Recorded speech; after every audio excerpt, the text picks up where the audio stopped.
கிருஷ்ணா. நம்ம ஸ்ரீ சைத்தன்ய யாத்திரையோட சார்தாம் யாத்திரையில நம்ம இப்போ இங்கே இருக்கிறது கேதார்நாத் தாம்.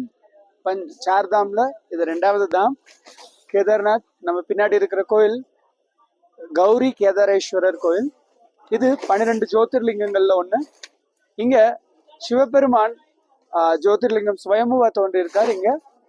இங்க இந்த இடம் நம்ம ஏற்கனவே கேட்டோம். அதே மாதிரி சிவபெருமானோட வாசஸ்தலமா இருக்கு. காஷி, அதுக்கப்புறம் இங்க கேதாரம், இந்த 2 இடத்துல பகவான் எப்பவுமே சிவபெருமான் நித்தியமாவே வசிச்சுட்டு இருக்கார். இங்க சிவபெருமானுக்கு கேதார்நாத், இந்த கேதாரம் அப்படிங்கிற இடத்தோட உரிமையாளருங்கிறதால கேதார்நாத் அப்படிங்கிற பேர். குப்த காசியில நம்ம பார்த்தோம், பாண்டவர்கள் சிவபெருமானை தேடி காசிக்கு போனாங்க. அங்க அவரோட தரிசனம் கிடைக்கல. ஸோ அதனால குப்த காசி, கேதார் கஷேத்திரத்தோட ஆரம்பமான குப்த காசியில பார்த்தாங்க. அங்க சிவபெருமான் மறைஞ்சு போயிடுறார். ஸோ அதுக்கப்புறம் அவங்க இன்னும் மேலும் மலையில தேடி வரும்போது, சிவபெருமானை தேடி வரும்போது, ஒரு சிவபெருமான் ஒரு காளை மாடி வடிவத்துல காட்சி கொடுக்கிறார்.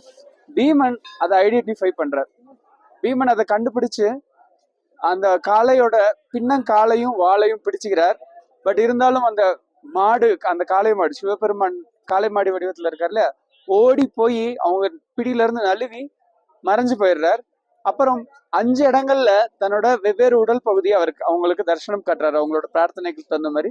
ஸோ அப்படியே இந்த கஷேத்திரத்துல அந்த காளையோட திமிழ் பகுதியா வெளிப்படுத்துறார். ஸோ இது அந்த காளையோட திமிழ் பகுதி வெளிப்பட்ட இடம். மிச்சம் காளையோட அந்த தலை, வால் பகுதி, கால் பகுதி, வயிறு பகுதின்ட்டு 5 இடங்கள்ல, மொத்தமா இந்த கேதாரத்தையும் சேர்த்து 5 இடங்கள்ல வெளிப்படுத்துறார்.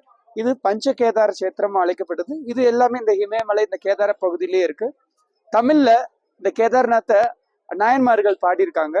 இந்த தமிழ்ல இந்த ஊருக்கு பேர் திருக்கேதாரம் அப்படின்னு சொல்லிட்டு பேர். ஆக்சுவலா கேதார் அப்படின்னா திறந்த வெளி அப்படின்னு அர்த்தம். சுத்தி மலைகள், நல்ல பனிமலைகள், ரொம்ப அழகா நதிகள், அருவிகள், சோலைகள் சூழ இருக்கிற பனிமலை, உயர்ந்த மலைகளுக்கு நடுவுல இது ஒரு வெட்ட வெளியா இருக்கு. ஸோ அதனால இது கேதாரம். இங்க இருக்கிறவர் சிவபெருமான் கேதார்நாத். இவர் பத்ரிநாராயணரோட கட்டளையின் பேர்ல இங்க வந்து வசிக்கிறார்.